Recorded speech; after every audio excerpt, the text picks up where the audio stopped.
Get Up Mornings with Erica Campbell. In studio with me, and I'm really excited about it, is author Shirley Neal. How are you? I am doing well. I'm so glad to be here. Thanks for having me. Oh, it is our pleasure. I should say NAACP Image Award nominee Shirley Neal. I know you are straight back from NAACP Image Awards. Yes. And that nomination is pretty huge. You know, it is. The category was Outstanding Literary Work for a Debut Author. Mm-hmm. And it means a lot to me because I had been doing ghostwriting. Oh. I'm a producer, a TV producer, film producer, and a screenwriter, but I was ghostwriting books for other people who just didn't have time to write. And so I never got credit. Gotcha. So this is the first book where I actually put my name on it and then I get nominated. So I'm real thrilled. Wonderful. Let's talk about it. AfroCentric Style. Tell us about the book and what it's about. It is a book that celebrates the impact of Blackness in pop culture. Mm-hmm. I fill it with hundreds of photos that were trending on social media. And some of them are just historical images that we've seen over and over and over again, but we never really appreciated either the histories behind them or how they're related to our culture or Black history. And I kind of liken it to what Kendrick Lamar did with the Super Bowl. He had all of this imagery there, but you didn't quite understand it until conversations started popping up. And that's what I do in my book. I have all the images, and then I kind of break down what we should know about them. That's so good, because then that cements forever these great moments, right? Exactly. Give us a few. Tell us about some of the moments that made significant impact. That kind of sticks out to you. Well, one of the things, I'm doing a lot of presentations, and one of the ones that's pretty popular is how I actually start the book. Mm-hmm. And we started 2004 Black History Month with the character Franklin in the Peanuts comic strip, and everybody was like, oh, we got a Black character.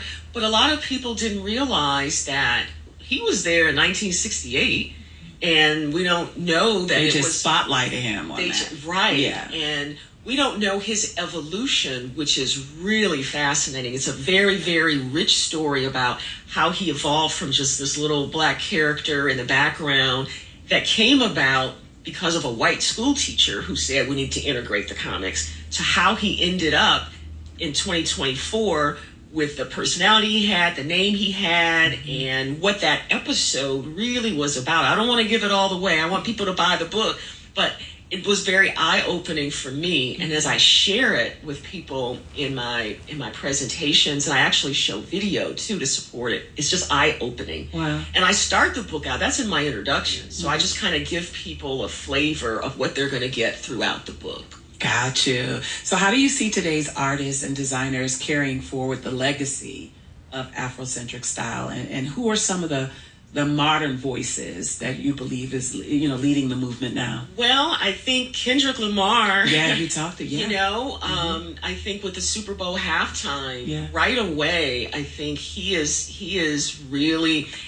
There are a lot of people who didn't understand what the message was that he was trying to deliver. There were metaphors everywhere.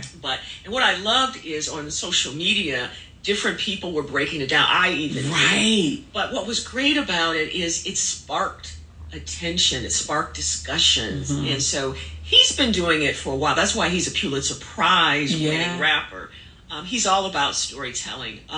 Cowboy Carter.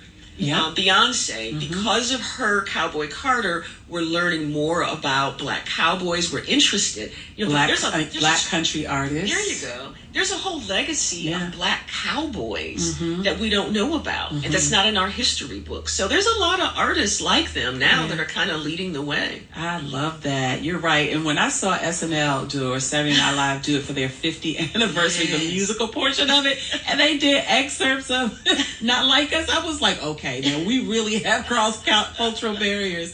That was pretty dope. All right, so I know that you're doing a book signing in the area this week. Yes, at the Oxon Library. Mahogany Books is actually sponsoring that, and Dr. Gina Page from AfricanAncestry.com. She's going to lead the conversation with me, And so we're going to talk about the book and some topics in the book, and we're going to get really deep too. Today we'll talk about colorism, we'll talk about beauty, we'll talk about our identity. So we're going to cover a lot of subjects, and then I'll be signing books. And people can go to mahoganybooks.com/events, and they can sign up to come. It's a free event.